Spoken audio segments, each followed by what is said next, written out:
381-3811, 877-381-3811. I did not watch the Comey interview last night, but I did look at clips today extensively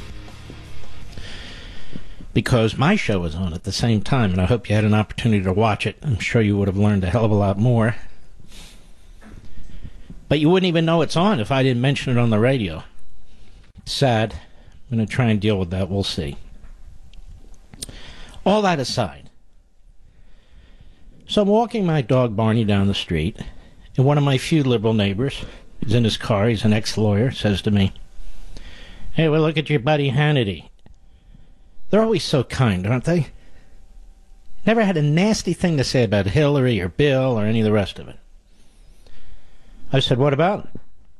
"Well, he certainly picked a great lawyer." I said, "Well, he put out a statement," and I told him what the statement said. "Oh, there's still attorney-client privilege." Folks, let me explain something. This is a sideshow. An absolute sideshow. Hannity's not involved in anything. Hannity won't be involved in anything. Do you ever go up to a lawyer and ask them some questions or call them or send them an email or something like that? You don't actually have a formal relationship, but you say, I'm in this custody battle. What do you think about this? Now, I have not talked at all to Hannity about the substance of this. I'm just telling you as an example. Or, I have this contract. You ever thought about that? Or whatever it is. Because Sean put out a statement, and he said, "Michael Cohen has never represented me in any matter. I never retained him, received an invoice, or paid legal fees. I've occasionally had brief discussions with him about legal questions, about which I wanted his input and perspective. I assume those conversations were confidential, but to be absolutely clear, they never involved any matter between me and a third party." So, we all do this. I even do this. But now, why didn't Sean reveal this? Because you don't have an obligation. When you're talking to somebody, and you may not even realize now if you have an attorney-client privilege or not an attorney-client privilege, you don't have an obligation to tell anybody that. If you see a urologist, you don't have an obligation to tell them that if they're a guest on your program either. So that's a sideshow. That'll be done in a day or two. And unfortunately, this is filled with sideshows. We now have center stage a porn actress and her slip and fall lawyer and the Southern District of New York. And this is what I want to get into a little bit. The more I look at these clips of what Comey had to say yesterday, and some clips are being put out of things he said that were not aired last night, the more something becomes very crystal clear to me.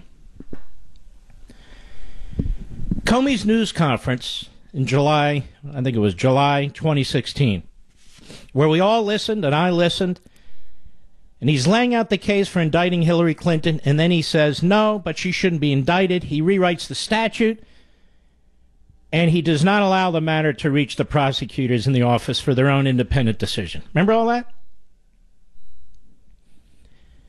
Now, why did he do that? He got Lanny Davis running around like a buffoon, attacking Comey for that. You have Hillary Clinton, who's written and said that that cost her election, as well as October. I'll get to that. But that's not what Comey thought. Comey thought he was protecting Hillary Clinton. Comey thought he was protecting Hillary Clinton. Because you see, ladies and gentlemen, something extraordinary took place at the Democrat National Convention. What was extraordinary, Mr. Producer? Can you think about that? Anybody know what was extraordinary? Hillary Clinton was nominated while she was under investigation. You had a presidential candidate who became the nominee who was under criminal investigation for potential violations, among other things, of the Espionage Act. Now think about it. Now think about that. Comey wants Hillary to win. Why do I know that now? Well, his wife and his daughters are marching in this thing. I'll get to that later. Clearly, he liked Hillary. And clearly, he was sad to see Obama go. I'll get to that soon, too. He despised Trump. He despised Trump even before he ever talked to him. He despised him as a candidate. I don't care if he's a Republican, Democrat, or whatever the hell he is. It doesn't matter. He did not like Trump. Neither did Stroke. Neither did McCabe. Neither did Page. Neither did any of the upper hierarchy of the Federal Bureau of Investigation. But I want you to listen to me very clearly. The Democrat Party nominated a candidate who was under criminal investigation by the Federal Bureau of Investigation for possible violations of, among other statutes, the Espionage Act, 18 United States Code 783. When Comey did that press conference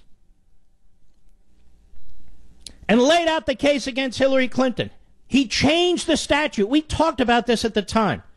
He insisted on specific intent when that wasn't the standard. Gross negligence was the standard. The gross negligence in handling classified information, not specific intent to mishandle it or to reveal it. So he changed it. Go back to the beginning. So here's the problem. The Democrat Party nominated somebody who should have been indicted. But he didn't want her indicted. So he took the decision away from department prosecutors. Forget about Loretta Lynch. He took the decision away from civil servants, line prosecutors. Yes, it would have to have been approved by the Attorney General. But what a mess he prevented if you're a Democrat. And then, having additional access to emails that the FBI at the highest level sat on, and realizing, in his view, that Hillary Clinton would be elected president, this is what he said. He went back and he looked at it a day or two before the weekend before the election, quickly looked at it, quickly exonerated her. And Hillary and Lanny Davis and her other surrogates and spokes idiots, they're out there saying, that cost me the election, that cost me the election. But again, he was protecting her. If she was elected president of the United States, he wanted her cleared. He wanted her to be protected. So twice he came to her defense. Forget about what she says and Lanny Davis and the other partisans and spin doctors. He stopped her from being charged because the Democrats nominated somebody who was under criminal investigation and should have been indicted, which would have been truly a remarkable event. But he said no. And at the same time as that was going on, the same time, the Russians were trying to interfere with our election. And over at the White House,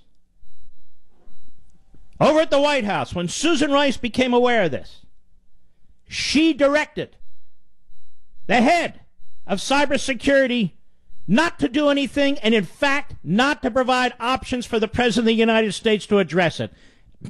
And not until a week before the general election did Obama come out and did others come out and mention the fact that the Russians were involved in the election. Why? Again, we know why. They thought Hillary was going to win, so they didn't want anyone to think that she won because of the Russians interfering in the election.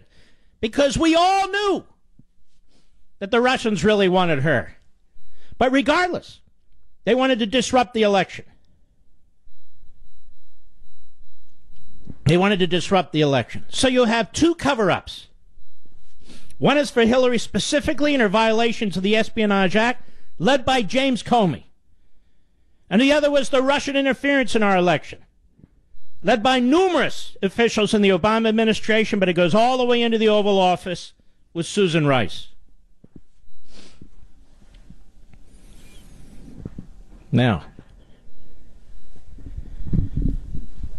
we look at the Southern District of New York. Everybody says that's where the real action is now, the Southern District of New York. Forget about collusion. Forget about Mueller. The real action now is the Southern District of New York. And, coincidentally, we have another recusal. The United States Attorney appointed by the President of the United States has recused himself. So now it's left to the bureaucrats, to the civil servants, who we know we can all trust. Sure we can. That's what we've been told. We can all trust them. And what are they doing? President's not going to be indicted. I don't think he can be, but they can try. President's not going to be indicted over Russian collusion. We've talked about this till we're blue in the face. Collusion's not a crime. There's no evidence that he committed any offshoots of any types of crime. Mueller, yes, he's hooked up on this obstruction of justice that he'll throw out there. Won't charge him. He'll just throw it out there for impeachment purposes. Again, we talked about that. But that's not good enough. So he refers a matter over to the Southern District of New York. He doesn't refer the matter over to the Southern District of New York. Let me tell you something. He's coordinating with the Southern District of New York. He doesn't go to the Deputy Attorney General to expand his authority. He expands it on his own by reaching out to the Southern District of New York and saying, hey, boys, I've got a couple ideas for you over there. After all, you need to understand how incestuous this is. There are many individuals who are working for Mueller who are tight with the Southern District of New York, including the former head of the unit within the Southern District of New York's U.S. Attorney's Office of their public corruption section. He now works for Mueller. And you know damn well they've been coordinating. You know damn well they've been coordinating. So what are they coordinating on? Well, look at this. We have this issue with this Stormy Daniels. That's what we've got. What does that mean? Well, we don't know. They're going to expand the whole idea of conspiracy, you see. What we know right now is Stormy Daniels signed a deal, a non-disclosure agreement, for which she received $130,000. It's called an NDA. NDAs are legal and they're commonplace. First, we heard them throw out that it could be a campaign violation, you see. A campaign violation as an in-kind contribution to help Trump by silencing her. Well, that's preposterous. We had the chairman of the Federal Election Commission on this program who said that's idiotic. Doesn't mean they won't try. But now, they wanted to silence her. No. They offered her money and she silenced herself. And then she broke her NDA. She broke her non-disclosure agreement, this Stormy Daniels. And she's running around like she's the victim. And then we have the Southern District of New York's. We don't have the details because we do not have the warrant application that was approved. It must be an extraordinarily powerful warrant application by the Southern District of New York to result in a lawyer's office, a lawyer's home, a lawyer's hotel room where his family living, all simultaneously to be searched. No subpoenas, a warrant. A surprise warrant. Crime of the century involving a porno actress. Crime of the century involving I believe an ex-Playboy bunny or something. Hush money they now call hush money. No, it's a NDA, a non-disclosure agreement. Call it hush money if you wish. Now, they could be trying to say that there was extortion involved here. That they had no choice but to sign these deals. Well, they can say all they want. They could say all they want. But to open this up involving a president of the United States, they're not after Michael Cohen. He means nothing to them. This Sean Hannity stuff today is a distraction of the worst kind. Ignore that too. It's baloney. It has nothing to do with anything. They're after the president of the United States. They're after the president of the United States. They're looking. They've been looking at his finances. They've been looking at his family's finances. Found nothing. They've been looking at his associations. They've gone all over the world. They've gone to Russia. They've gone to the Middle East. All over the world. And then they circle back to a porn actress. And I guess an ex-Playboy bunny and some others. Hey, I have an idea, guys. Wow, we can't find any crap here. We're looking, we're shaking these guys down. We can't find anything. We're all over Manafort. Nothing there. We got everything in here. What can we... This guy Cohen, what about him? He's got files. Okay. We'll go into court. We'll say he's not a real lawyer. Not a real lawyer. Doesn't really run cases. He doesn't really practice. He's a bagman. Then we'll get all the documents. Then we'll go through them.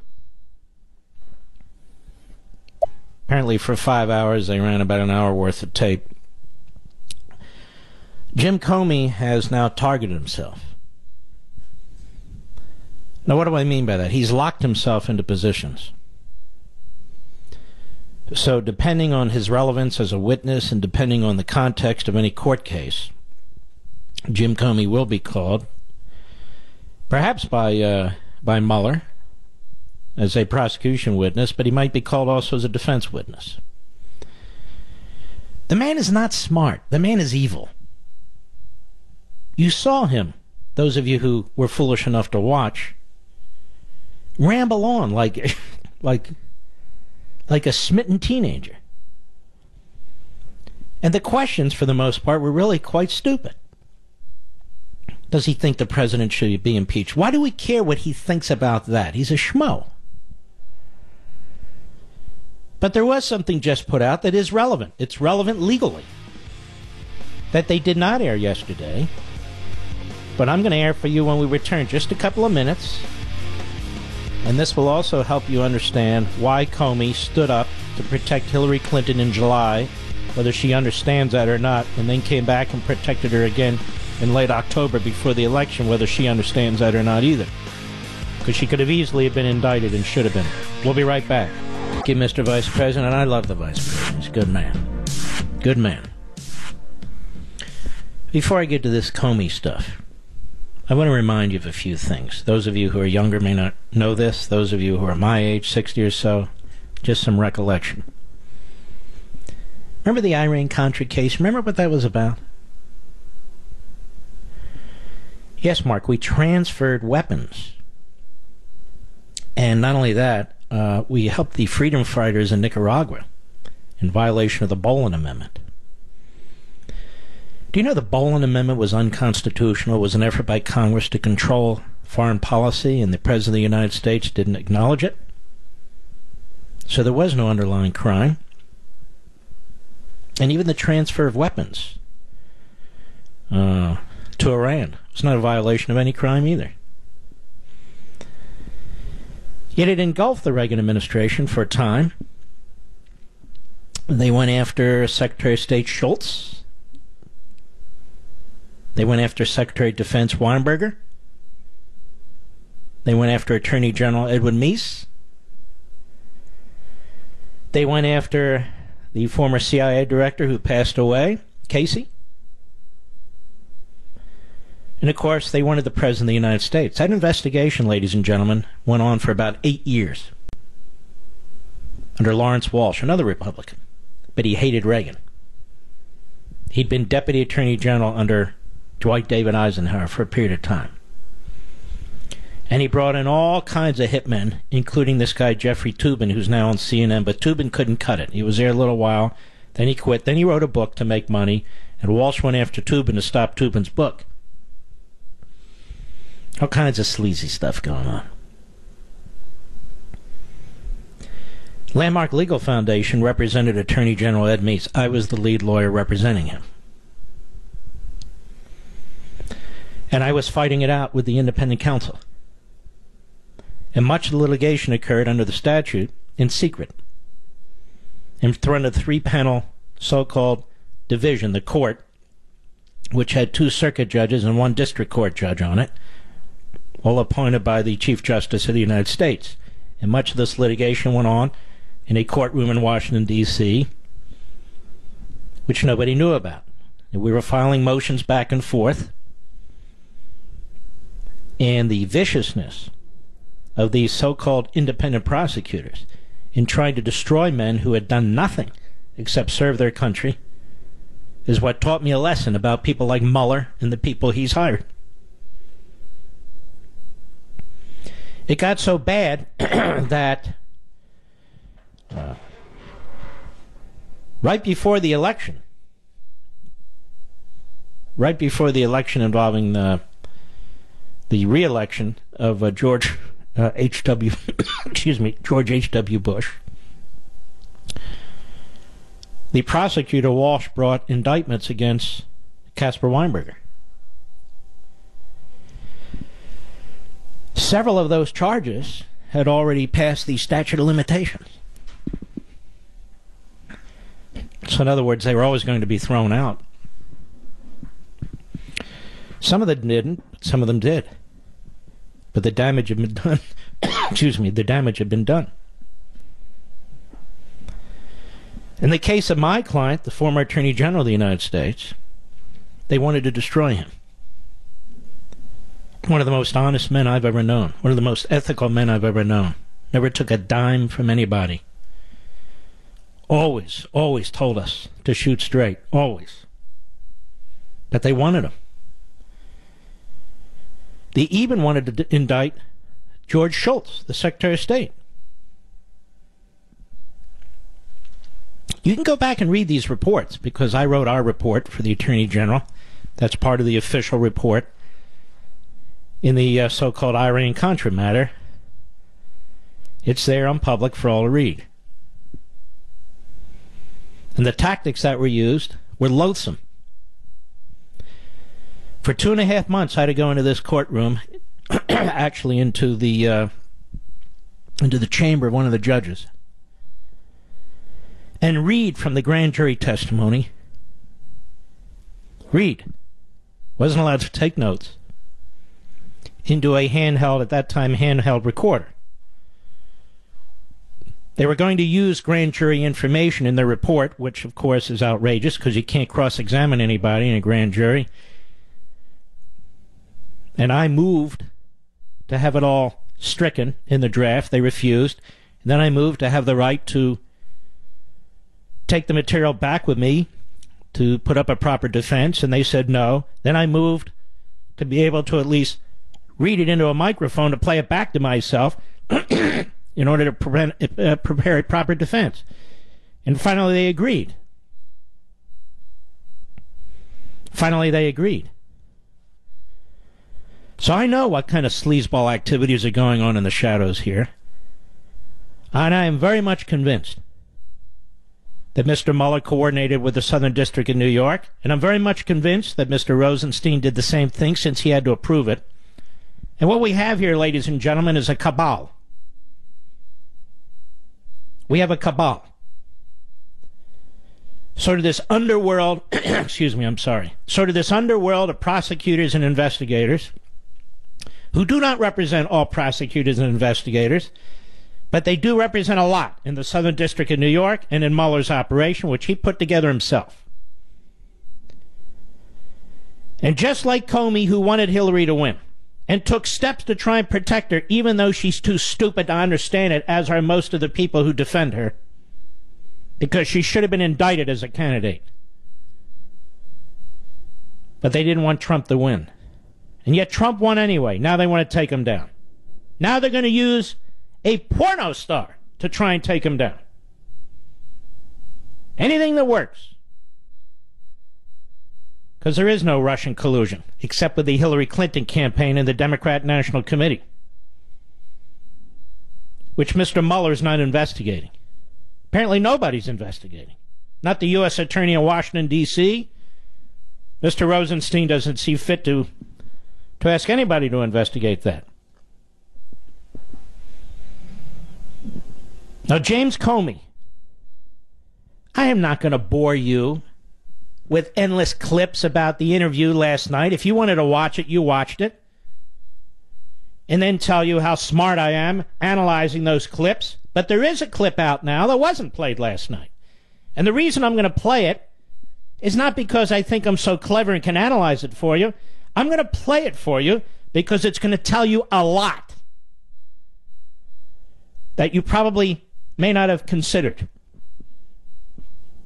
So it's 2.5 minutes or so, and I'm not going to interrupt it. So listen carefully. I'll comment on it. We'll come full circle, and I'll explain why I've played it. Cut 22. Go. You met with President Obama after the election. Yeah, he held me back after one of the very last meetings I had with him after the election. And he said, but I want to just tell you something generally. I appointed you to be FBI director because of your integrity and your ability. And then he looked me in the eye and he said, nothing has happened, nothing, in the last year that has changed my view of that. And look, he wasn't telling me, I agree with what you did. He wasn't telling me you made the right decision. He was telling me, I know where it came from. I know you're not a partisan hack. I know you're trying to do the right thing. And it meant a lot to me. I mean, I had not been a political supporter of President Obama's. I came to deeply respect him and his higher loyalty to the values I care a lot about. And I almost got emotional in that moment because, again, I've been walking around like Bruce Willis in The Sixth Sense, and have the President of the United States say, I still respect you for the reasons I did originally, meant a lot to me. That was a real, in some ways, a very raw conversation in your telling. What else did you tell him? Yeah, I said to him, Mr. President, first of all, I said, thank you, Mr. President. It has been a nightmare. I've just tried to do the right thing. And he said, I know. And then I said, I think my wife would kill me if I didn't take this chance to thank you and to tell you how much I'm going to miss you. And also I told him that I dread the next 4 years, but in many ways I feel great pressure to stay, to try and protect the institution I lead. What were you dreading? Well, I had some sense of the nature and character of the new President of the United States, and I worried very much that there would be an effort to erode the independence of the FBI. And I worried, given what I had seen during the campaign, that effort to remain a part might be challenged in a Trump administration. And I was right, but that's what I worried about. President Obama asked, what's the plan for briefing that material? We had decided that Director Comey would meet with the President-elect privately after we briefed the President-elect and his team on the general findings so that he could review it in a more private, more sensitive setting with the President-elect. That was James Clapper. How did President Obama respond to that? He didn't say a word. President Obama has a great poker face, but he simply turned. So if I'm President Obama, he turned slightly to his left, looked at me, and went like this, and then looked back at Director Clapper. So it kind of gave me a Groucho Marx is how I thought about it, double eyebrow raised, didn't say a word, but communicated to me at least, and I could be misreading it because I don't know President Obama's eyebrow raises, that sort of sympathy and concern, like good luck with that. This is really remarkable, and it's a remarkable insight. And ABC News has felt fit to put this out tonight. You can see he's almost passionate in his views of Obama. And you can also see how he's sucking up to Obama and Obama's sucking up to him. And you can see this part about how he and Obama knew that he'd have a tough time with Trump. Because Comey believed in advance that Trump would not allow independence, you see, of the FBI. And of course he was right, he says. And then the president says, well, how are you going to brief Trump? Tells him I was going to brief Trump. He raises his eyebrows a couple times and off he goes. Couple things about this. Number one, it's abundantly evident that Comey supported Obama and opposed Trump. Now, he's the FBI director. He's not supposed to support or oppose anybody. He's the FBI director. He's supposed to do his job. He's supposed to stay out of politics. He's not supposed to have a political mindset. He's not supposed to commiserate with the outgoing president about the incoming president. What else did we learn? Number two, that Obama knew what was in that dossier. If he didn't know the specifics, he knew enough. If he didn't know the specifics, he knew enough. Fascinating, isn't it? What else did we learn from this interview? What else did we learn from this interview? James Comey was always in the tank. for the sitting administration and what he hoped would be the incoming Hillary administration. He was always in the tank. We even know more, thanks to our friends over there at Breitbart. Let me see if I can find it right here. And that is, well, here it is. Comey's wife. I wanted a woman president really badly, and I supported Hillary Clinton. During an interview with ABC's George Stephanopoulos, former FBI Director James Comey's wife, Patrice, confessed that she supported Hillary Clinton and was devastated when Donald Trump won. I wanted a woman president really badly, and I supported Hillary Clinton. Patrice Fowler Comey told Stephanopoulos, a lot of my friends worked for her, and I was devastated when she lost.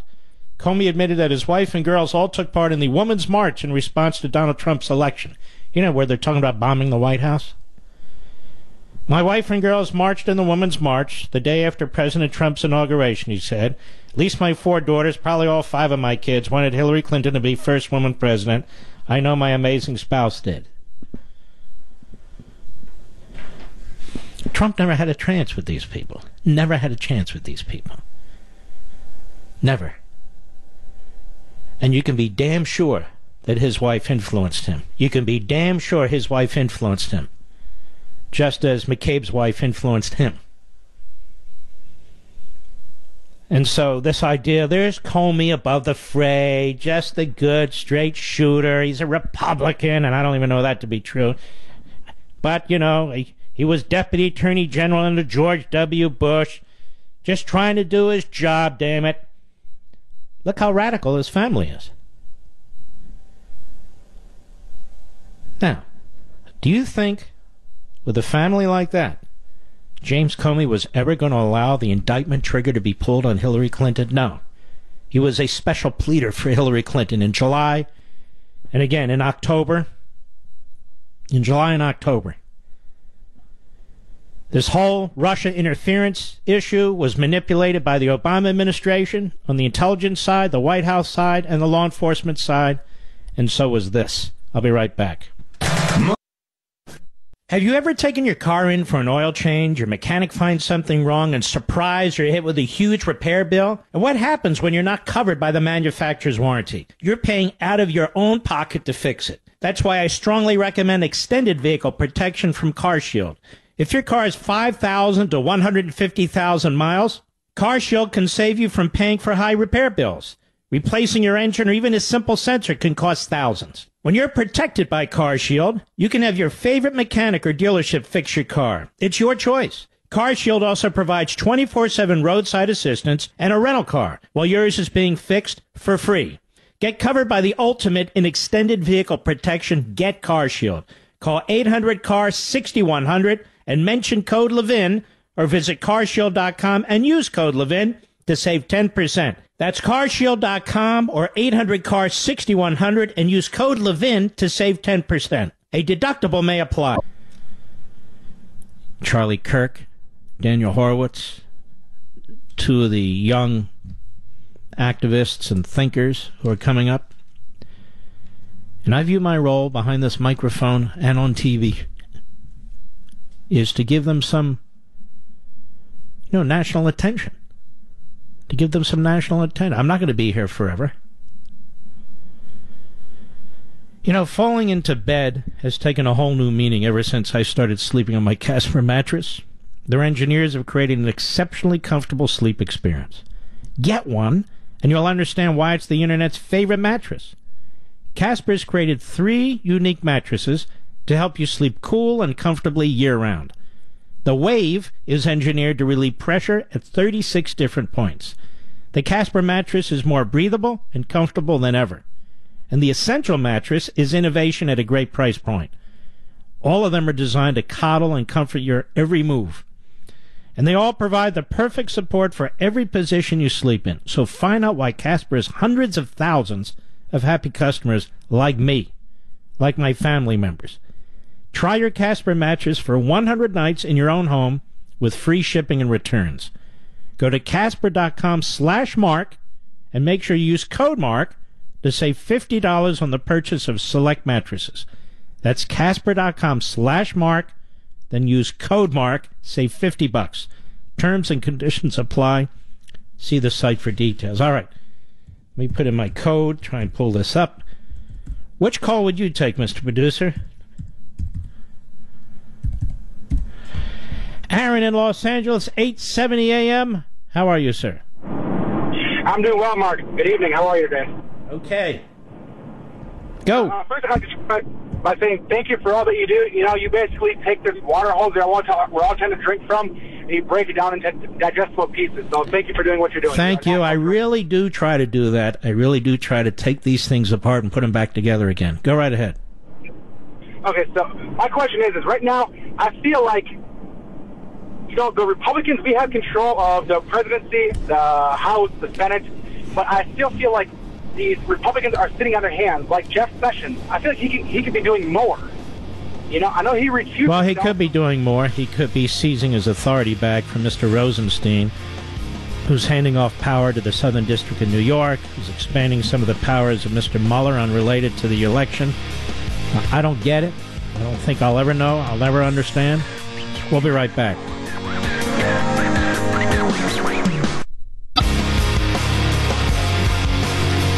Hello, everybody. Mark Levin here. Our number, 877-381-3811, 877-381-3811. This Judge Kimba Wood, you ought to Google her. She's got quite an odd past.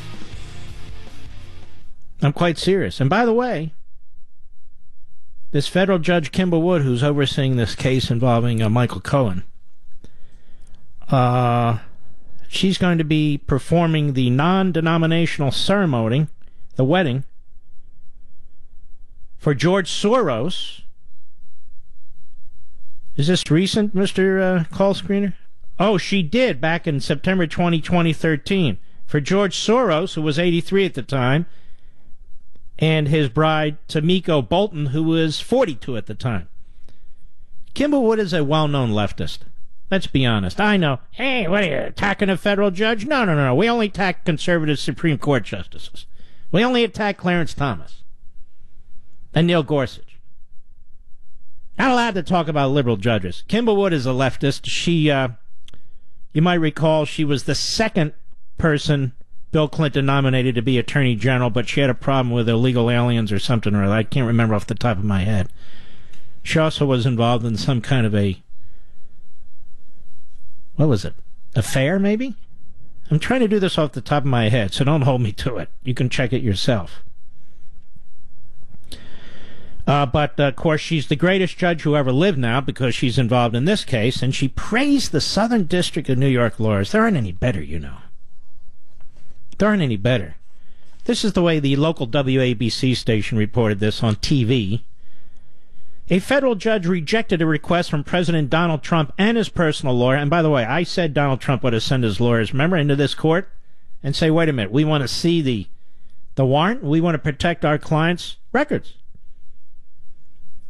So she rejected a request from the president's lawyers and Michael Cohen for a temporary restraining order that would have kept federal prosecutors from reading files seized in raids last week. Judge Kimba Wood said a government taint team can weed out privileged documents, but she left open the possibility of an independent third party could play a role at a later time in the interest of perception of fairness. See, this is already a bad move on her part. She's saying maybe later in the interest of perception of fairness. Well, it's too late to do it later. I don't know what she's thinking. She should appoint a special master, is what they're called, a special master, who can oversee this. She said, I have faith in the Southern District prosecutors that their integrity is unimpeachable. Now, wait a minute. If you're defense counsel, maybe you don't think their integrity is unimpeachable. And what do you mean, their integrity? What specific lawyers are we talking about? Her ruling came at the end of a hearing attended by Cohen and Stormy Daniels, who sat feet apart but not appear to interact. Now, why was Stormy Daniels there? Because she's never had so much publicity in her life. And her slip and fall lawyer, the same thing. Daniels was swarmed by photographers and nearly fell as she was hustled into a federal courthouse wearing a lilac suit and high heels. Was that the lawyer or her? Oh, her. Daniels was the main attraction for the media anyway, at the court hearing before a federal judge made her ruling. The April 9 raid sought information on a variety of matters, including a $130,000 payment made to Daniels, who alleges she had sex with a married Trump in 2006. At issue is exactly who gets to look at Cohen's seized documents and devices before they're turned over to prosecutors. Attorneys for Cohen wanted first crack. Trump's lawyers also wanted some form of prior review. Well, of course they did.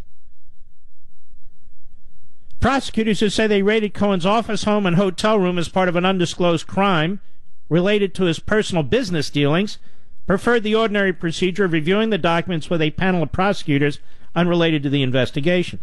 I don't know, is this a typical case, ladies and gentlemen? At stake is an investigation that could get at the heart of Trump's longtime fixer and image protector. Now, that is what this is all about. Getting at Trump. Going in with an argument they obviously had planned well in advance that this guy's really a pretend lawyer, there's nothing really attorney-client privilege, just let our taint team go through the stuff. People familiar with the probe, so the prosecutors are leaking again, told the Associated Press that agents were seeking bank records, records on Cohen's dealing in the taxi industry, Cohen's communications with the Trump campaign, and information on payments made in 2016 to two women who said they had affairs with Trump, and so forth. You see that? Communications with the Trump campaign. So, the Trump staff at the White House has been part of this investigation. The Trump campaign has been part of the investigation. The Trump transition team has been part of the investigation. This has been nothing but an investigative Trump, his family, his friends, his associates, his employees, and the Republican Party.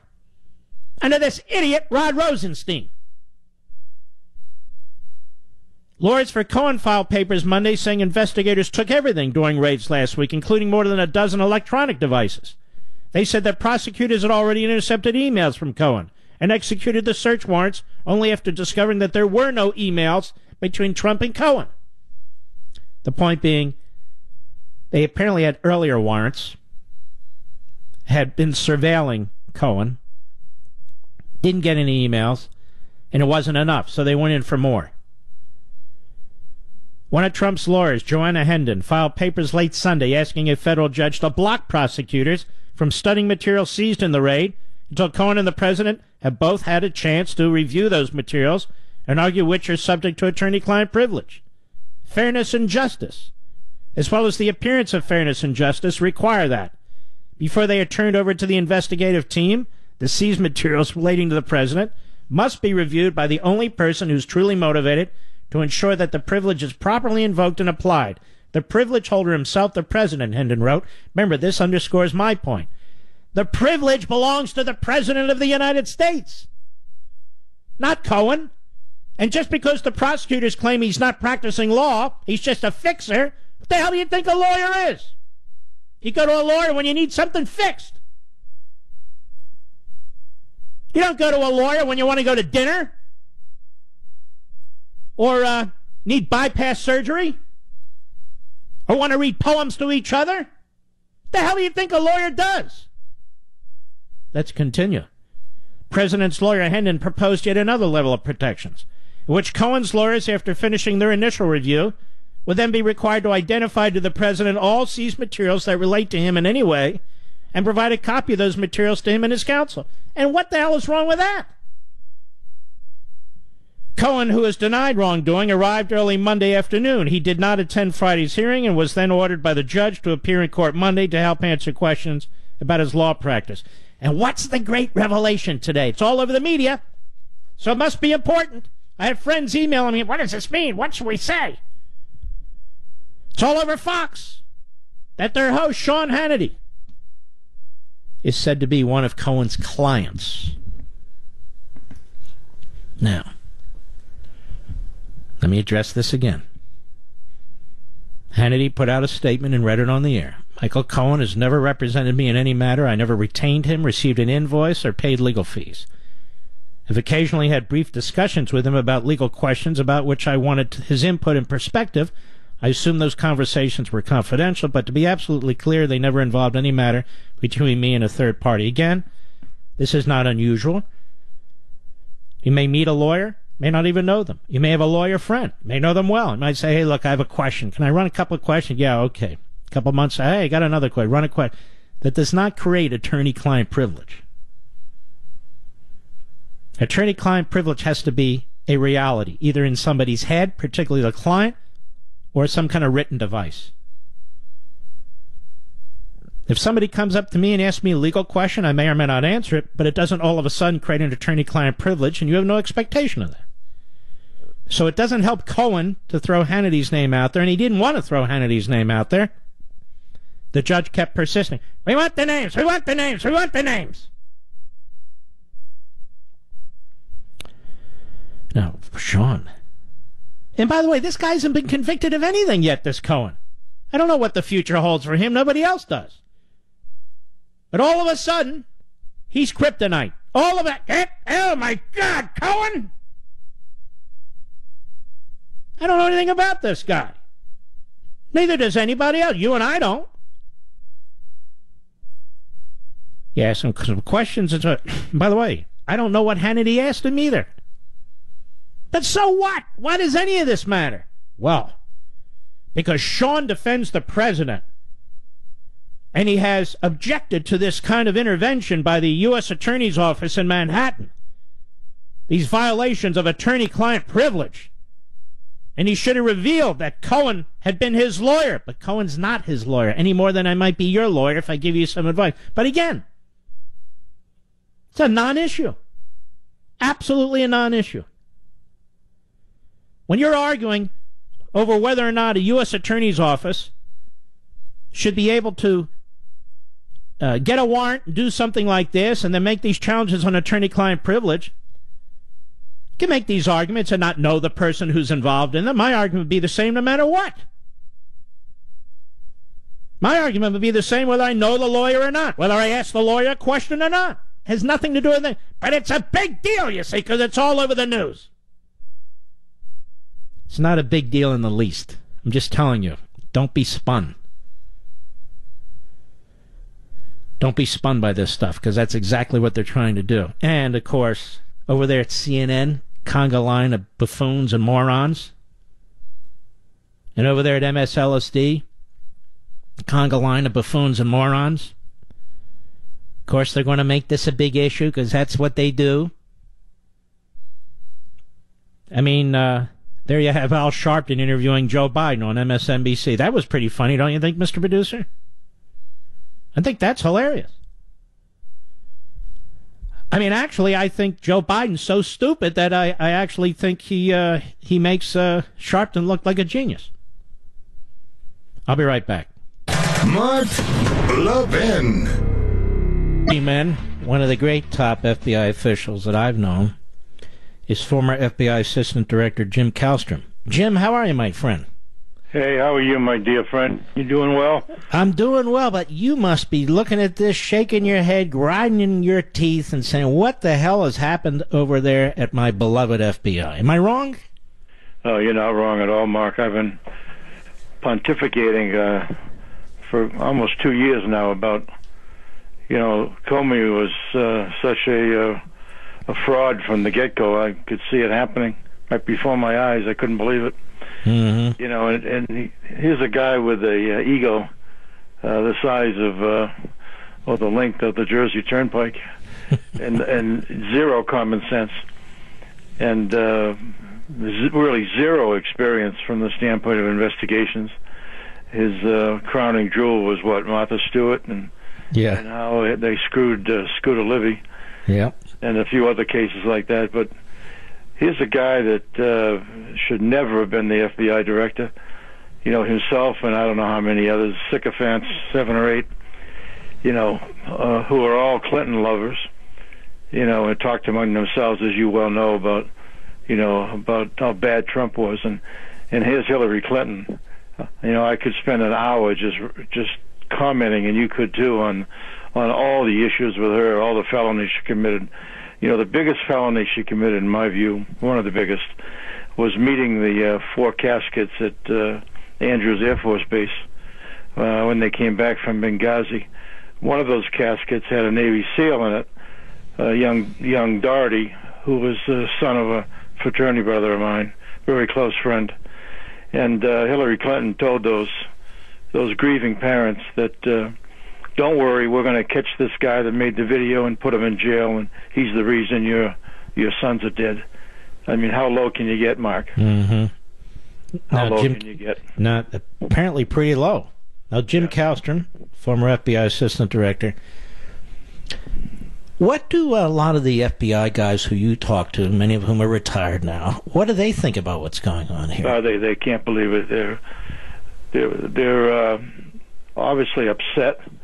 You know, myself, I mean, I put almost 28 years in there, and we had a fabulous time, you know, carrying out our constitutional jobs. We took down the mafia, we protected lives, we solved kidnappings, we did all kinds of great things.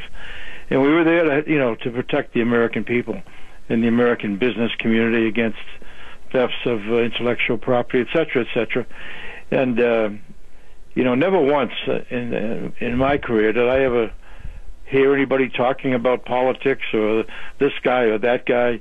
You know, there were never things were never done for political reasons that I could ever see. Not the agency was perfect.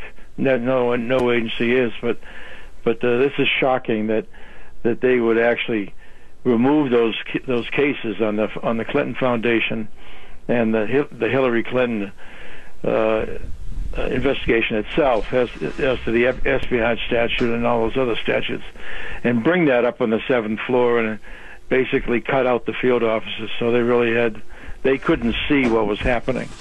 You know, they held it close, this fraud of investigation, you know, which was just asinine, violated every precept, every concept, every rule and regulation the FBI carries out throughout my career. Now, what do you make, Jim, of, you got Comey leaking, the former FBI director, you got the former deputy FBI director, he's a leaker, you've got... And now they're fighting among themselves. And now they're fighting, well, you know, it's a den of thieves. And then you have Stroke, who apparently was a leaker, and his girlfriend apparently involved in that. I mean, this is serious stuff. I don't know how you get to the bottom of this without a special counsel, do you? No, I think we have to have a special counsel, and someone has to... I don't see anybody competent to instruct a special counsel that's there now, unless you're willing to go back and be a... Oh, me? No, I've had enough. I know. But you're right. I mean, it's just...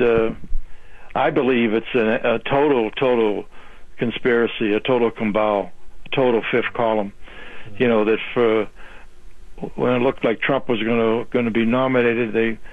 that conspiracy made up of John Brennan, made up of Comey and Clapper and others, people of the National Security Council, you know, and so they had phase one, you know, to try to stop him from getting elected, and then of course phase two was to ruin his presidency, which is ongoing today.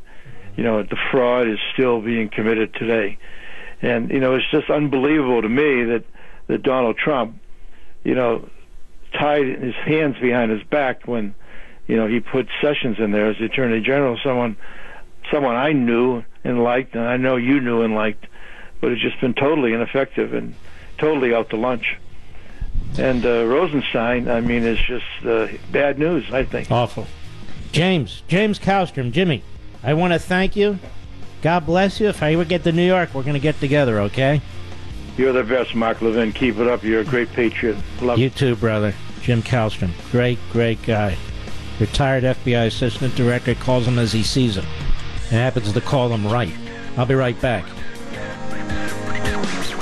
My friends at CT Shirts asked if I knew why they sell far more shirts to my listeners than on any other program in America. Is it because you see me wearing CT shirts on my TV show, that they look great tucked or untucked and under a sport coat? I'm guessing you purchase CT shirts because they're the best. They're British styled from exceptionally smooth, non-iron cotton, and they come in your choice of colors, collar styles, sleeve lengths, and cuffs. Now, I got you a great deal, so now is the time to try CT shirts for the first time. Or better yet, add 3 more CT shirts to your collection. One CT shirt normally costs $100, but right now, you'll get 3 shirts for just $99. That's 60% off, plus free delivery, a 6-month quality guarantee, and free returns. Wow. $99 gets you 3 amazing CT shirts. Go to ctshirts.com/Levin.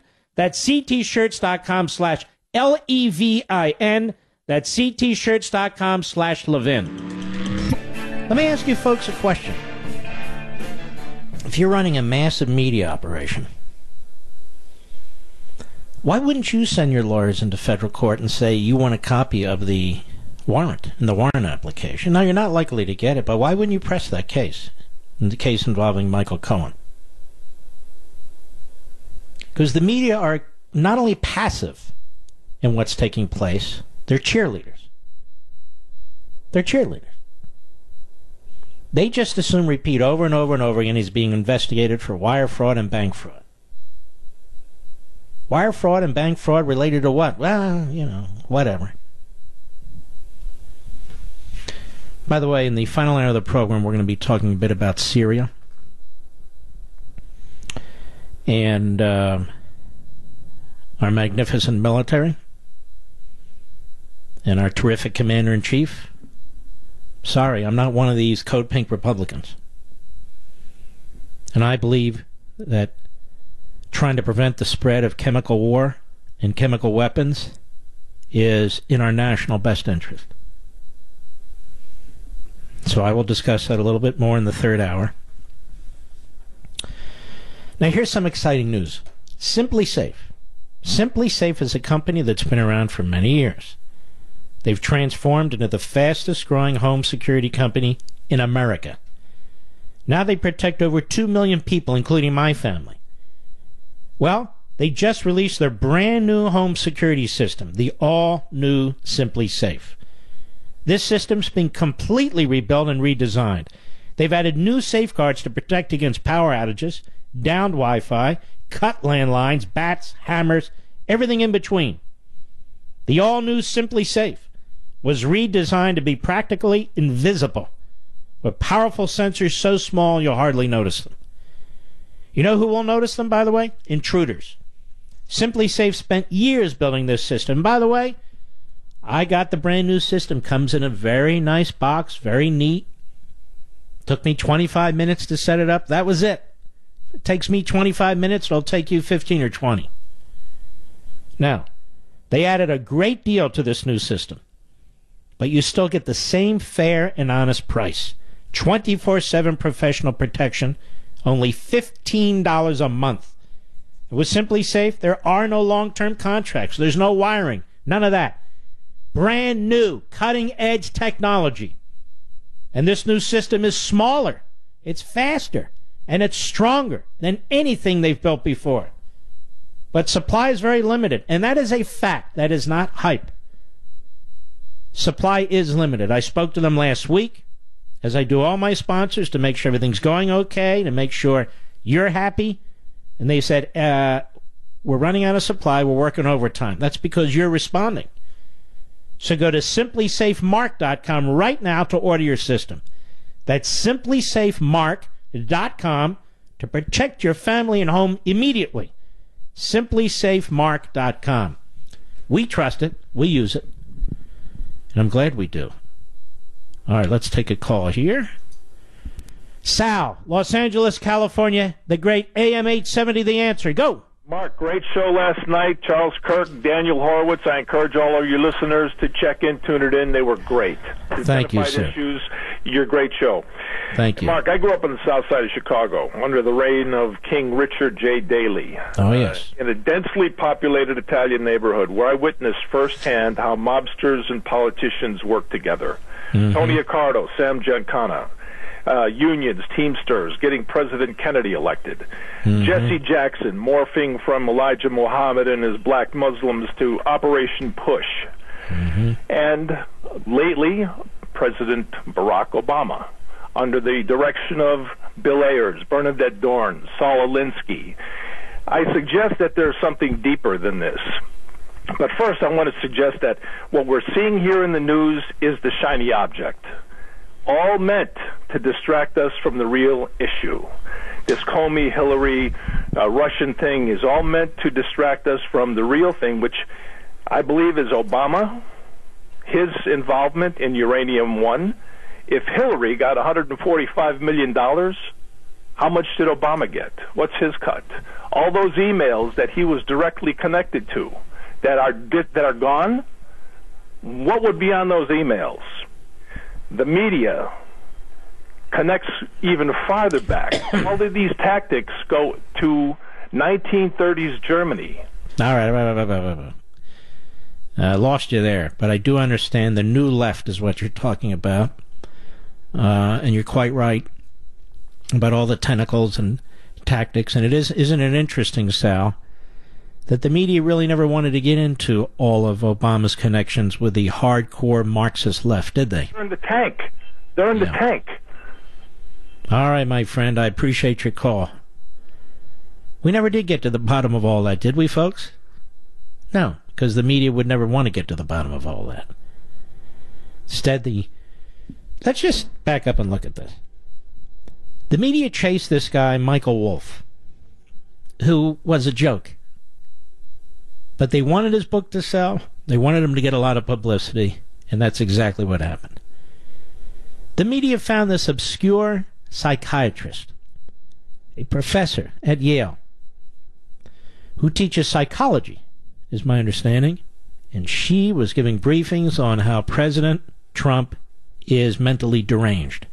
And so we heard about that, and we heard about talk of the 25th Amendment, and the guy leading that charge was somebody who I would argue has a mental disorder, and that would be Joe Scarborough. And his lovely to-be wife, Mrs. Brzezinski Scarborough. Oh, yes.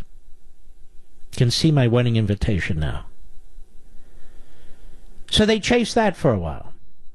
And before that, of course, they were chasing collusion. Collusion. They're chasing a porn star now. And they're hoping that a porn star who was paid $130,000 for a non-disclosure agreement will bring down the President of the United States. And if not a porn star, an ex-Playboy playmate. And if not her, maybe somebody else, something else, whatever.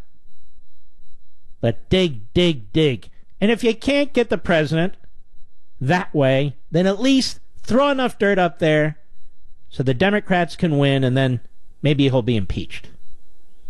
And if that doesn't work, the Republicans should miraculously hold on to the House. Well, let's make sure he doesn't win his re-election 3 years from now. So this is the game plan. If it wasn't a porn star, it would be something else. The President of the United States, you know, he got the chicken fingers there at McDonald's, but he was only supposed to get 5, but he got 6. Really? Yeah? Oh, yeah. If they would apply the same standards to the rest of these politicians. And by the way, some of these prosecutors and some of these judges, I don't know that they would survive very well. And certainly some of the media types, whatever happened to all the sexual harassment that was going on in the media? They were dropping like flies there for a while. You couldn't keep up. All of a sudden it stops. Have you noticed that, Mr. Producer? All of a sudden it's over. Charlie Rose is gone, Matt Lauer's gone, this schmo's gone, that schmuck's gone. All of a sudden, okay, we're done. You're done. Same with the House and the Senate. Oh, this one had to pay off that. All of a sudden it's done. They decided, hey, we got to clear the decks. Remember, we're out to get Trump. We're out to get Trump. How much of the lib media talked about the movie Chappaquiddick? It's a compelling movie. If you haven't seen it, I hope you'll see it, because it'll be gone in a snap if you don't. Well, the Lion of the Senate. Have they gone back to any of these Democrats, including elected Democrats and some Republicans, and said, now what do you think about the Lion of the Senate?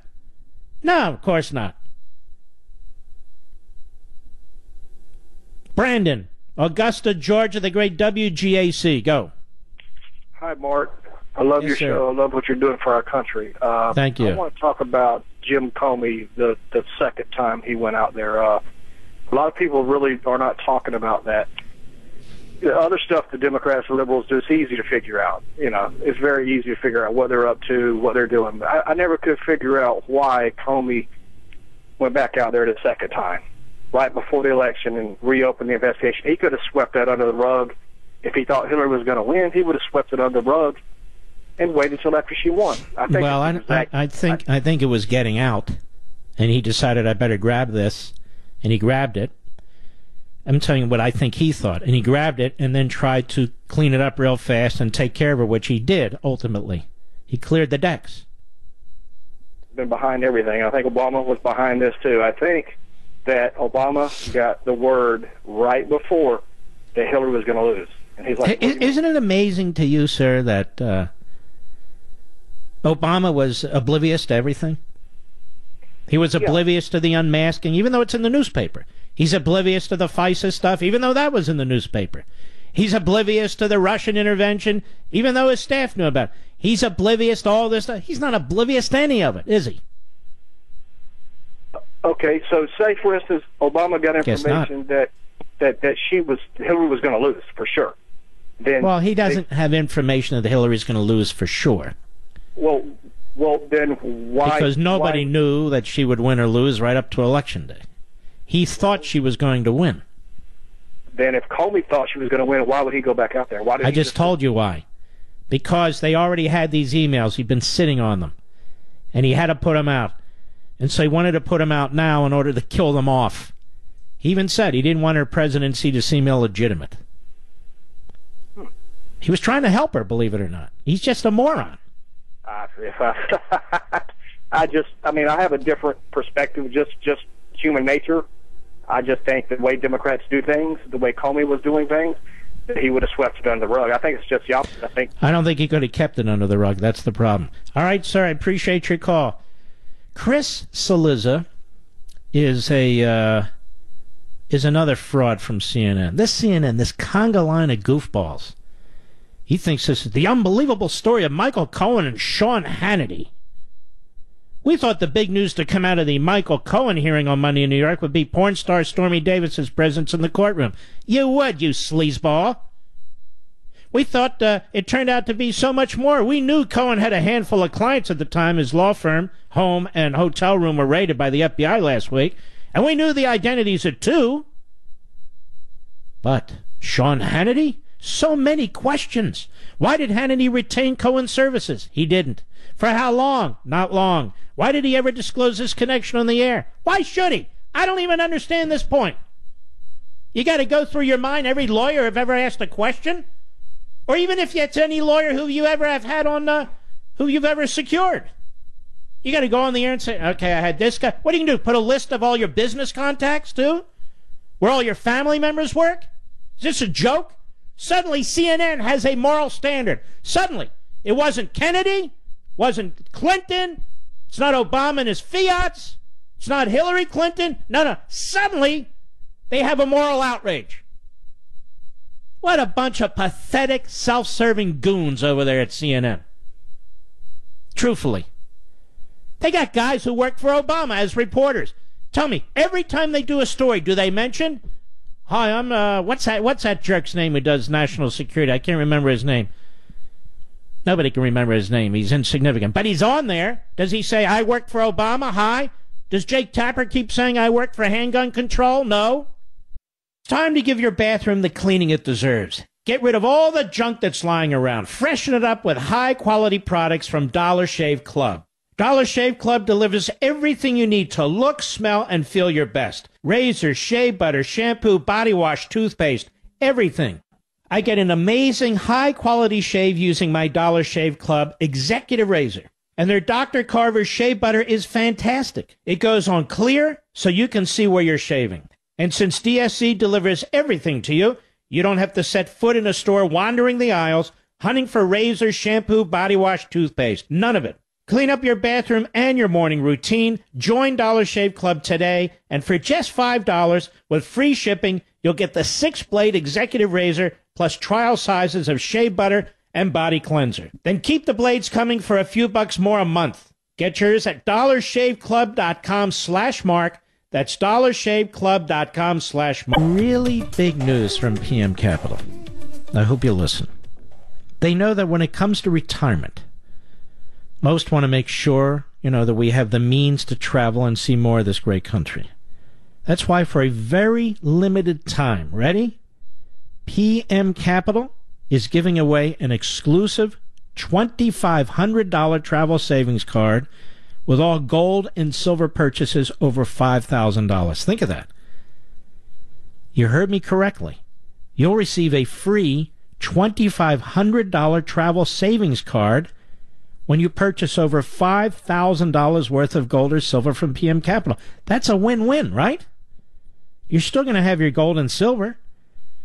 So not only will you have the solid investment of precious metals, you'll be on your way to receiving substantial savings on hotels and so forth across the country.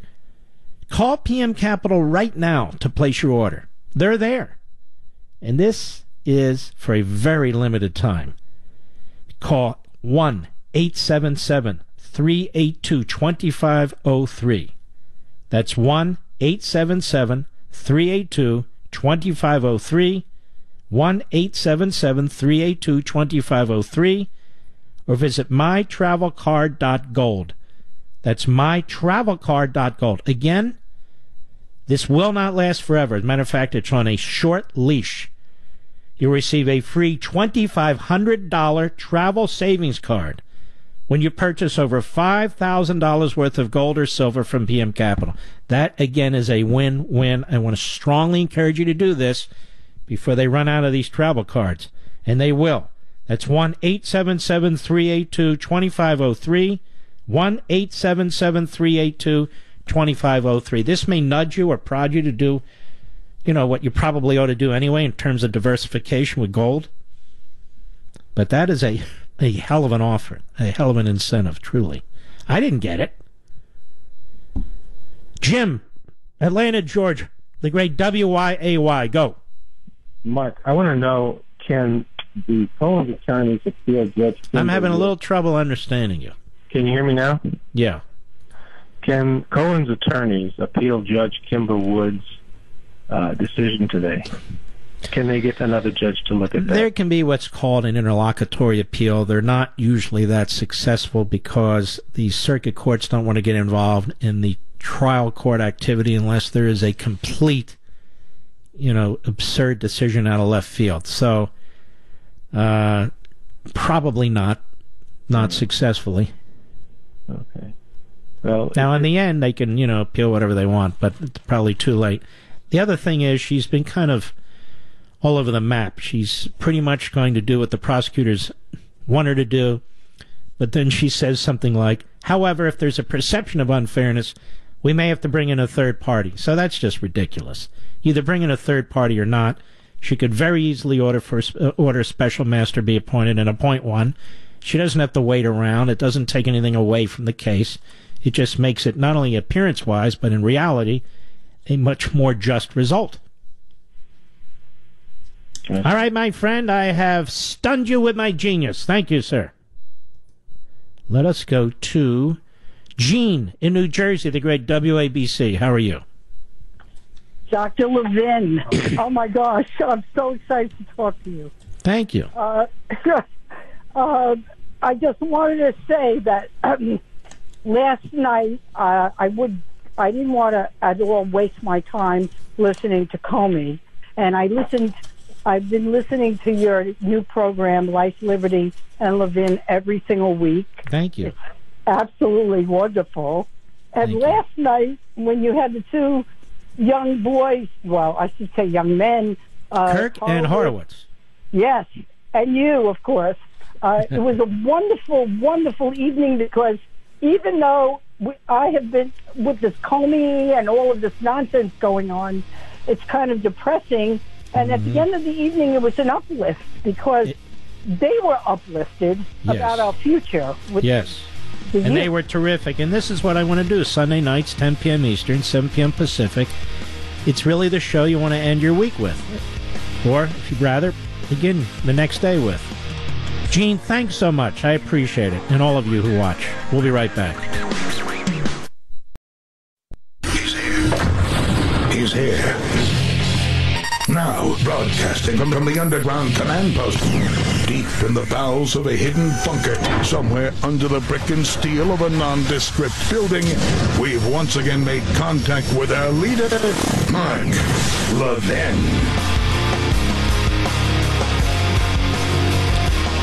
Hello, everybody. Mark Levin here. Our number, 877-381-3811, 877-381-3811. You can see how the president is colluding with Russia,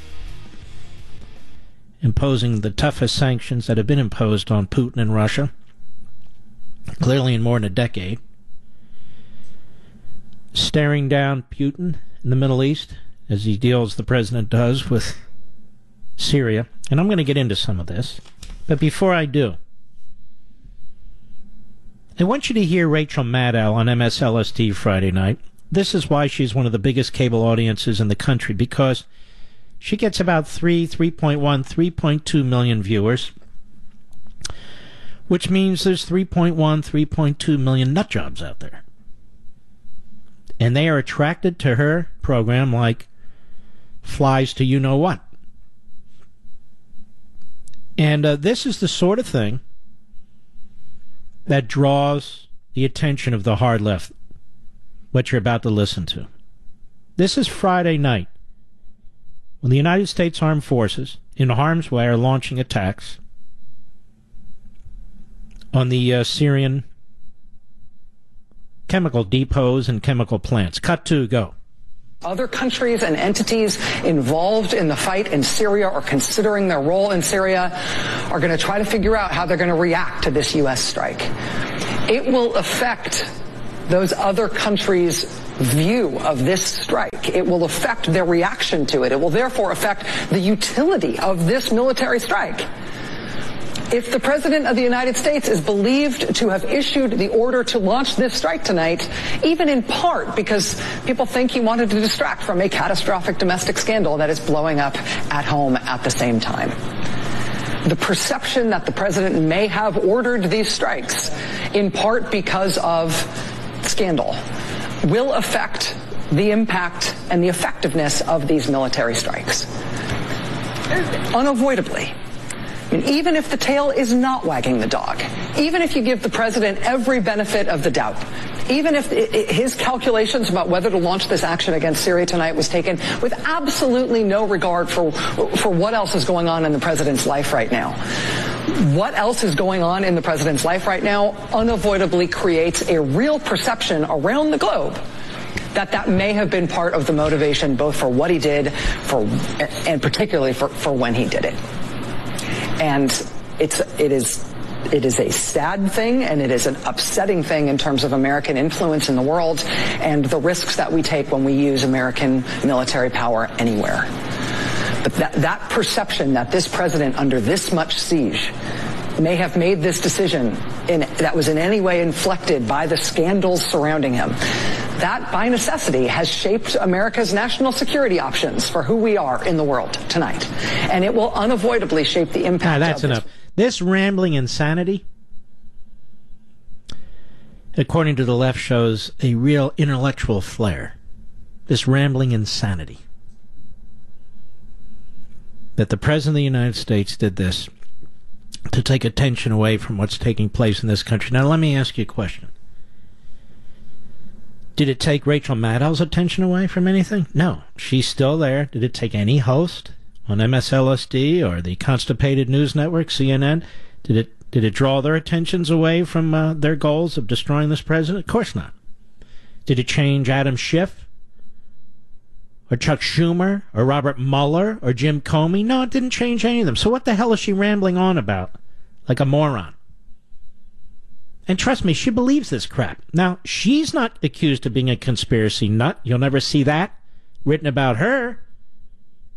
You never hear that said about her. She's not a conspiracy nut. No, she's really smart. She's sharp. No, she's a conspiracy nut.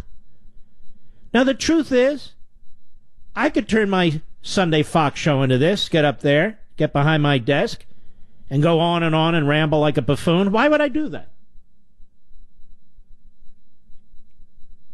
And she's not the only one. The Democrats are really revealing who they are. They're not compassionate. They don't care about other people. They care about power. That's it. So what? Some people are being gassed in the Middle East. So what? What does that have to do with us? That's right. They only support international institutions when those international institutions are undermining our sovereignty. Then they're for them. Then they demand that we support them. And I wonder if the Muslim world is taking note, and these judges who accuse our president of being anti-Muslim, I wonder if they're taking note that it's this commander-in-chief who sent American warplanes and American missiles into Syria to protect whom? Christians? No. Jews? No. White males? No. Muslims. Muslims. You got that, all you goofball judges out there?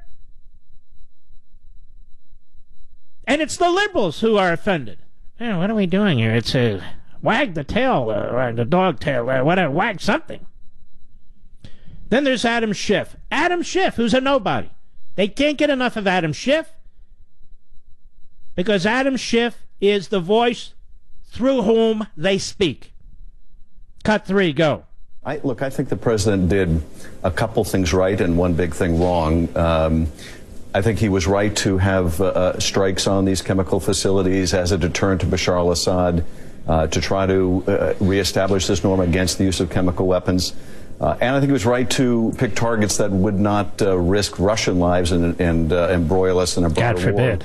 Using sanctions against the Russians, which they're apparently going to employ, I think is the right approach rather than bombing Russian targets.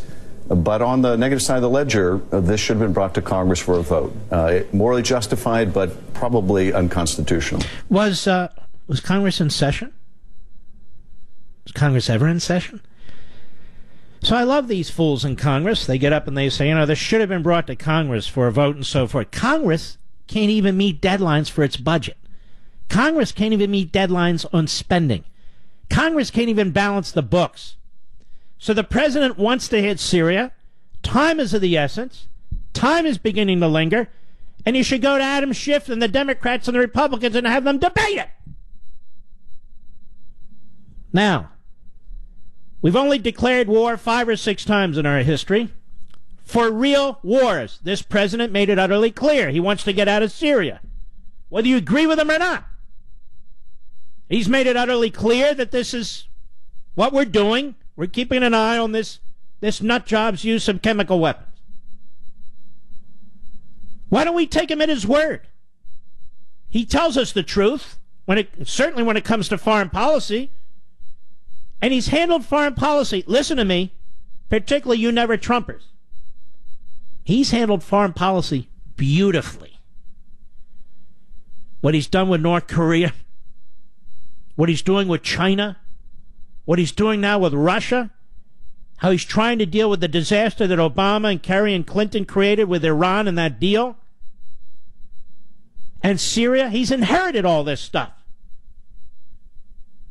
And the irony is, he's a businessman who was an outsider, got elected president of the United States. And I'm going to tell you something. I know it's going to be tough to understand this with all the crap that's going on out here. So far, he's one of our finest foreign policy presidents in recent times. Who's better? Certainly no Democrat. And he kept his word on Jerusalem and Israel and so forth. He's trying to build up the United States military. He's trying to secure our border for national security and other reasons. You know what he gets on foreign policy? An A. And I heard one of these Weekly Standard guys on Fox today. What's the president's position on Syria? I have no idea. He said we're going to get out, and then he strikes on the gas stuff. Really? You guys over there can't figure this out? You can't figure what? You got a little circle thing going on over there, and you'd like to convince each other that Trump is so horrific. I can figure it out. He doesn't want to be there. On the other hand, while we're there, if Syria is going to use chemical weapons, he has said that he will confront it. Then we have other code pink Republicans out there saying, what does this have to do with us?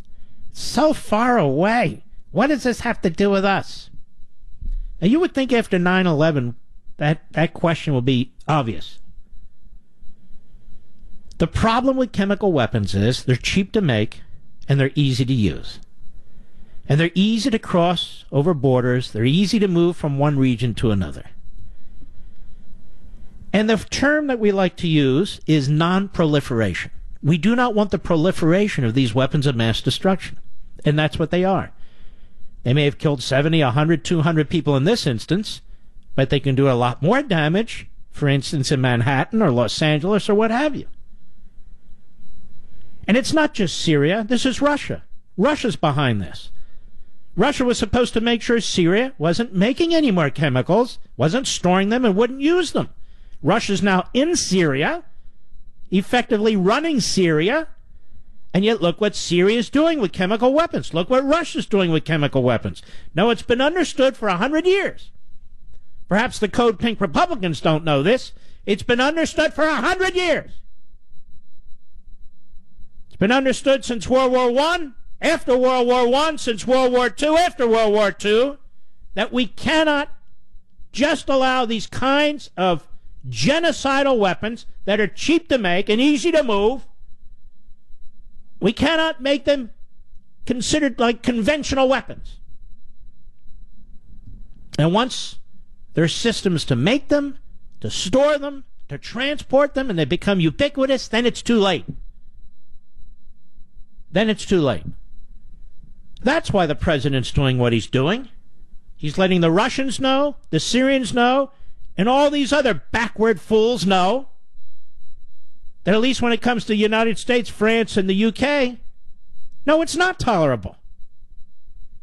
Now, the president's not sending in 20, 30, 50, 100,000 troops. He did what he needed to do. And they've warned them again. Do it again and we'll hit you again. Well, Mark, what about all the people being slaughtered in the Sudan? And what people mean by that is the black Muslims slaughtering black Christians in Sudan by the hundreds of thousands. It's horrific. I wish we could do something about it. Maybe we could do more about it, but we can't do everything. But that doesn't mean we can't do some things. And again, the problem with chemical weapons is that they really do have the potential of doing damage to us. And same with biological weapons. So these arguments, man, it's so far away. What does it have to do with us? Are lame brain under the current circumstances. I don't know. What do terrorists in Afghanistan and Saudi Arabia have to do with us? What do you think? Think 9/11. But these chemical weapons, this is serious stuff.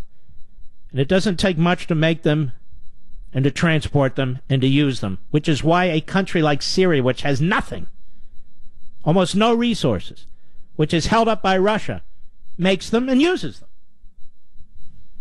And Russia should know better, but Putin doesn't give a crap. And so we're fortunate to have a commander-in-chief, unlike Obama, who's actually standing up to Putin. And the irony is, they're trying to take out our commander-in-chief. They started with the whole Russian BS, and he's taking a tougher stand with Russia than Obama did, than Biden did, than Comey did, than Mueller did, than all those goofballs.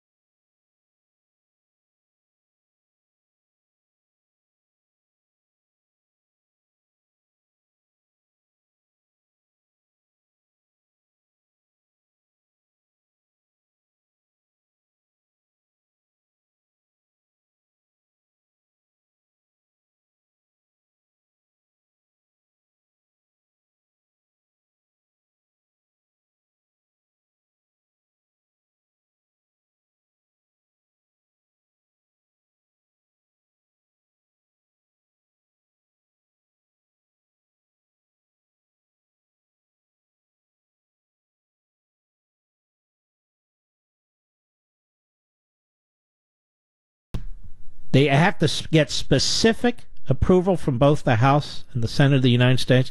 You have to get specific approval from Congress. And who has ever taken that position? Is that what the framers of the Constitution said? Is that what Jefferson did as President of the United States? Is that what Washington did as President of the United States? Is that what Madison did? Monroe? So, is that the position of the framers, the men and women of that period?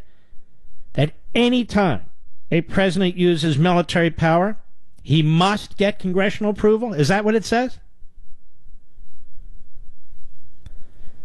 That's my first point. My second point, how exactly would this work? Let's say there's a country out there and we know they're going to do great harm to us or an ally. And time is of the essence. Secrecy is of the essence. Now, keep in mind, they're talking about the entire Congress. So the president should somehow, I want to know how this actually manifests itself. How does he communicate with Congress? How does he get a vote out of Congress? And still, how does he win the battle or win the strike and protect our soldiers and our population at the same time by not giving everything away or giving some relevant aspect of it away? We know Congress leaks. We know there are members of Congress that hate our country so much that they'll leak out relevant information. So that's the second point. How does this actually manifest itself if that's your position in each instance? In each instance. Number 3, is there anything at all that stops Congress today from meeting and voting to withhold funds from the president to do this again in Syria? No. They say the president must come to Congress. Is Congress not awake? The president has said if they use chemical weapons again, or his spokespeople did, we will hit them again. So Congress is aware of this. Congress has the power of the purse. Is Congress going to do something about it? Apparently not. Well, then why not? Because it doesn't want to. And that's number 3. Does this mean a president should be able to take the nation to war all the time? War. Not a military strike, not a battle, but war. With tens of thousands of troops and hundreds of aircraft? No, it doesn't. That's different in reality, and it's different in kind. So there's a bit of a nebulous area here in our Constitution. And I tell you this as a constitutionalist. And so, much matters about who the president is, what the circumstances are, what the president does. And in this case, for these leftists to say what he's done is unconstitutional, they have no basis to say that whatsoever. They just hate Trump. I'll be back. Hardship case or honest mistake, it doesn't matter to the IRS. When you owe back taxes or haven't filed tax returns in quite some time, they're coming for you. Like with Rhonda. It didn't matter that she's a single mom and a nurse living paycheck to paycheck. And it didn't matter that the reason she owed thousands of back taxes was that her ex said he'd file their tax returns, but he didn't. The IRS was aggressively pursuing her, garnishing her wages. Rhonda was trapped in what she thought was a no-win situation. Now, if you can relate to Rhonda, you need to call Optima Tax Relief. Optima knows that behind every tax problem are honest, hardworking people.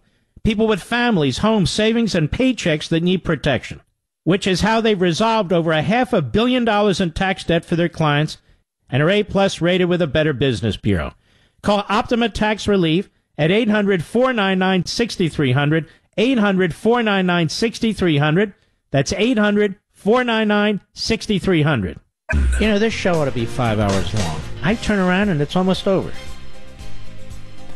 Not only that, should I move this show to the mornings, Mr. Producer?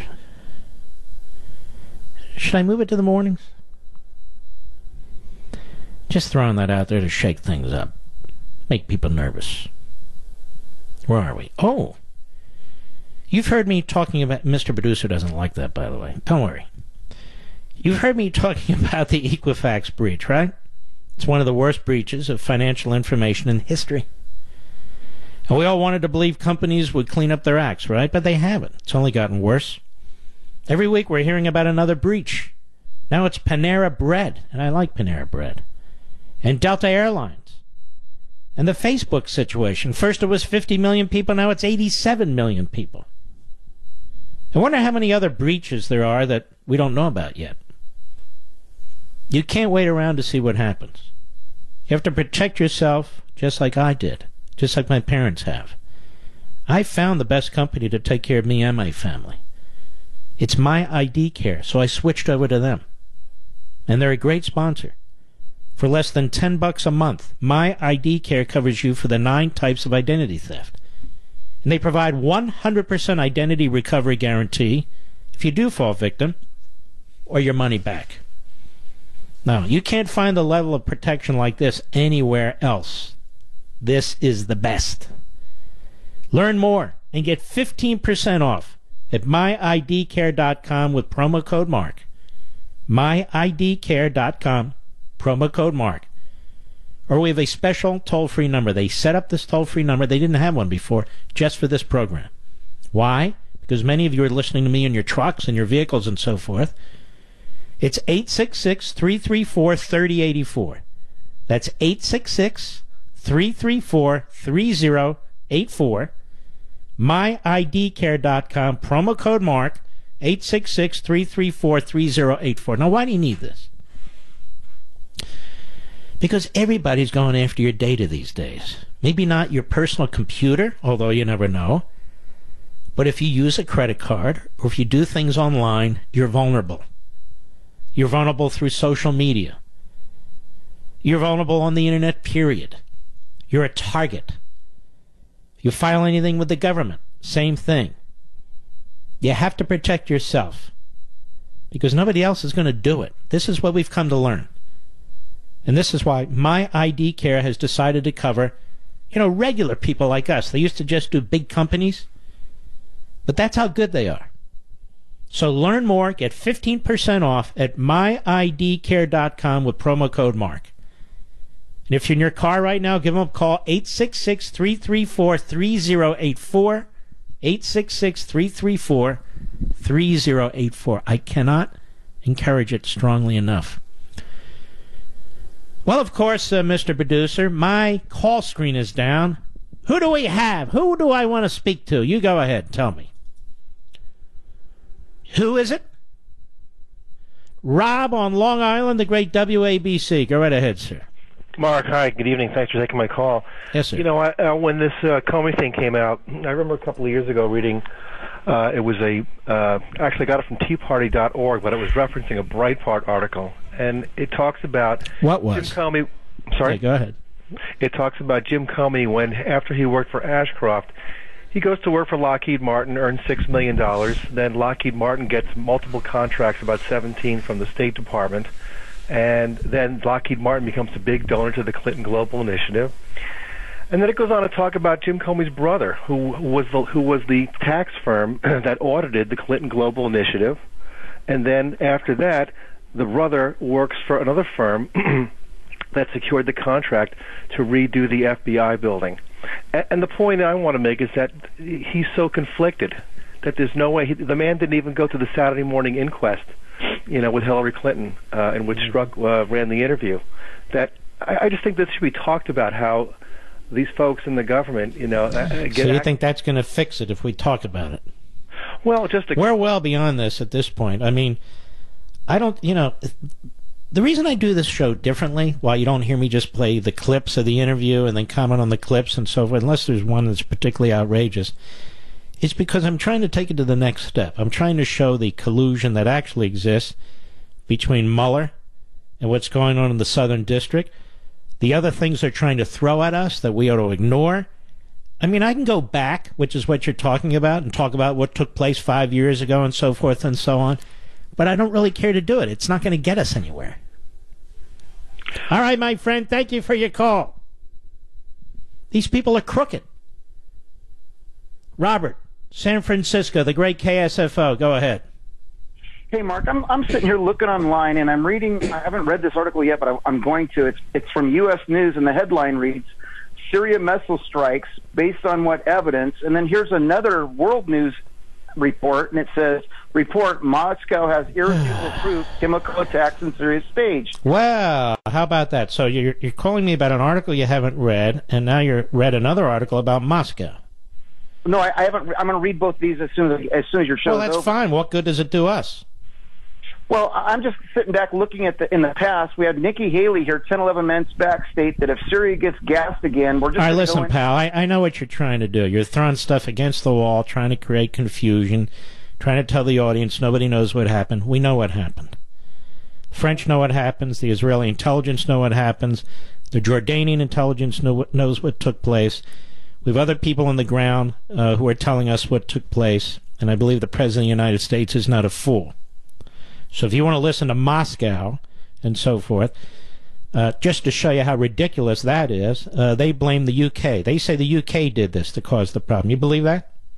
I haven't read, like I said, Mark. Sir, I'm asking you a question. Moscow said Putin blamed it at the UN on the British. Said the British did it. Do you believe that? I don't know who to believe anymore. You're a kook. Get out of here. He doesn't know who to believe anymore. So the British gassed Syrians in Syria. Does that make sense, Mr. Producer?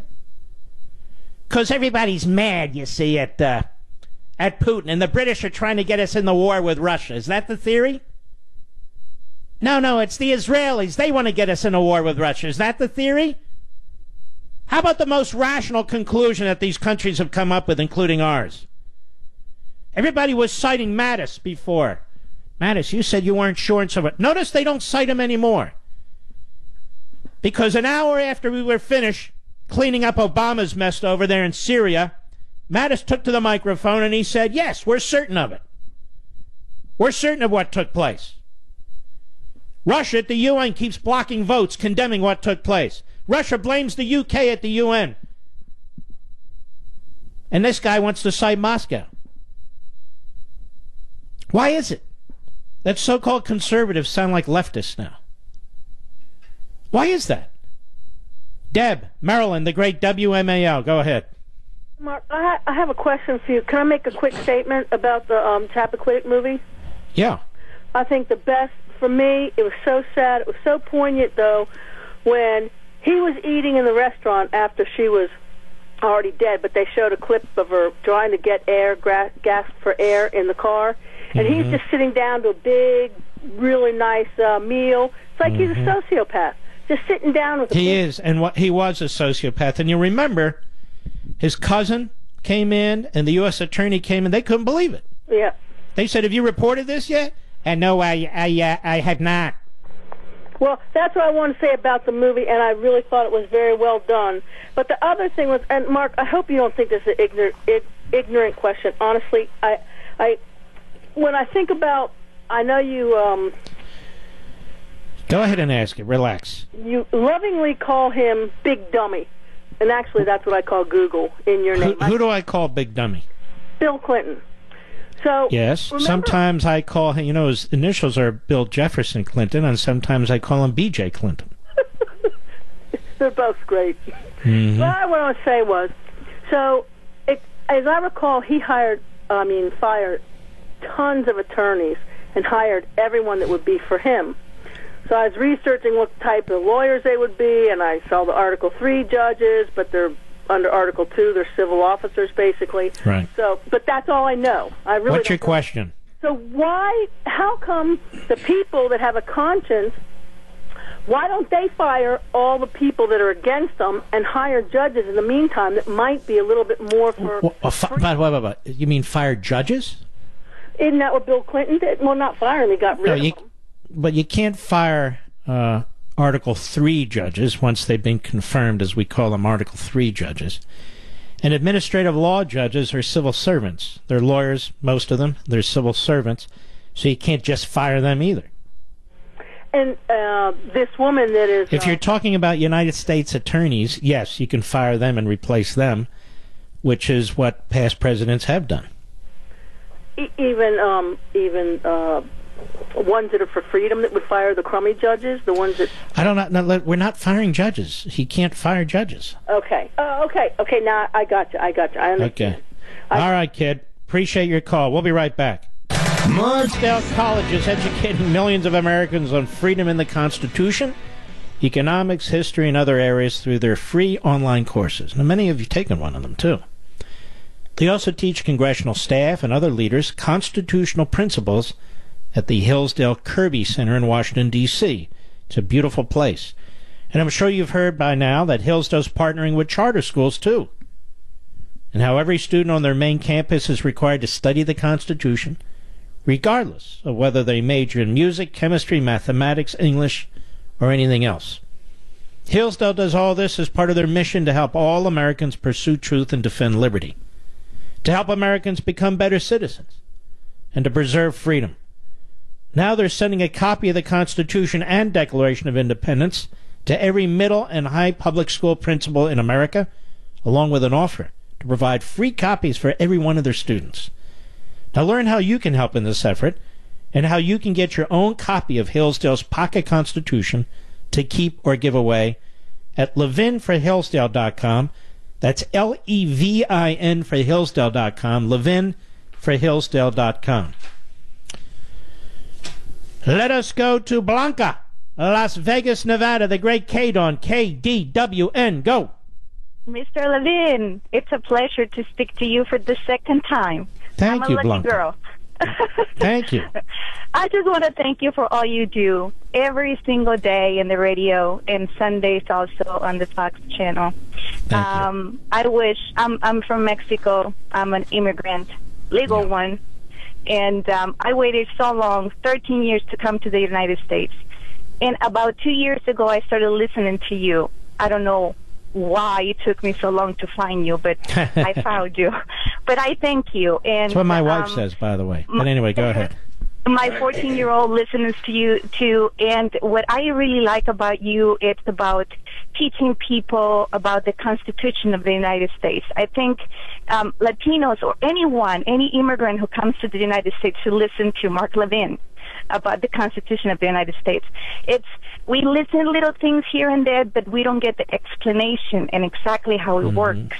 And I just thank you for that. Thank you. Well, and you're very, I get a little bit nervous, and I love to watch you on TV too Sundays. Sometimes I cannot watch it that night, but I record in order to watch you maybe on a Monday morning that I have my coffee, Thank you. or maybe Tuesday. So I appreciate what you do. And one more thing, Yes, ma'am. thank you for back in when the president of the United States announced that he was running for president, and when he was in the campaign and all that stuff, I remember that you called him out and things that you had to call him out, and I remember now that you can defend him with facts. So I appreciate that from you. Thank you so much, sir. Thank you, Blanca. She's a great caller. Thank you. Appreciate it. She likes me. Anyway, I call him as I see him, and I see we have a president of the United States who the left is trying to dislodge, and he deserves our support. He was constitutionally and legitimately elected, and these miscreants and malcontents have been ganging up against him ever since.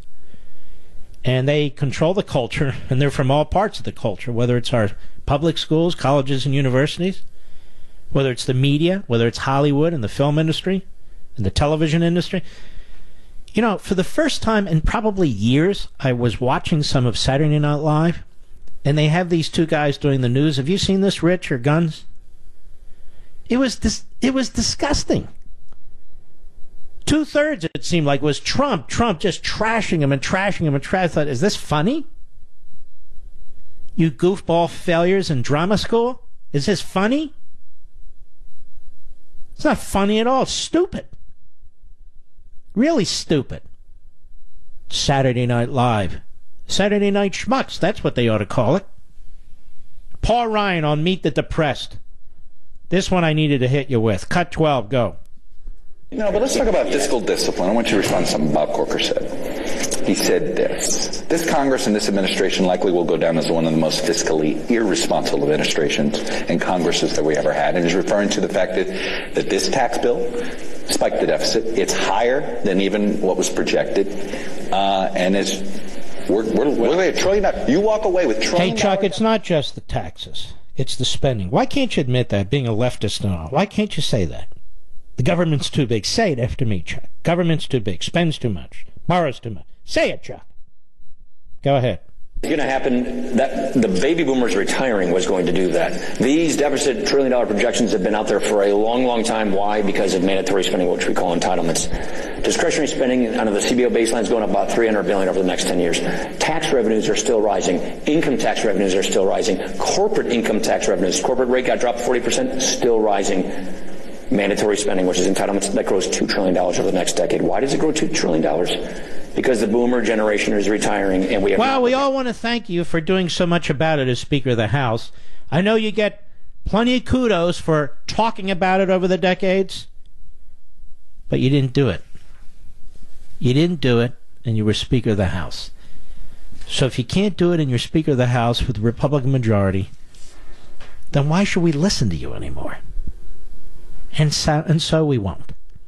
Let's go to Basil in Queens, New York, the great WABC. How are you, Basil? Very well, thanks, Mark. I just wanted to cite the Washington Post from June 9th, 1999, in which a federal judge dismissed a lawsuit filed by members of Congress that contended that President Clinton had no legal authority to airstrike Yugoslavia. Mm-hmm.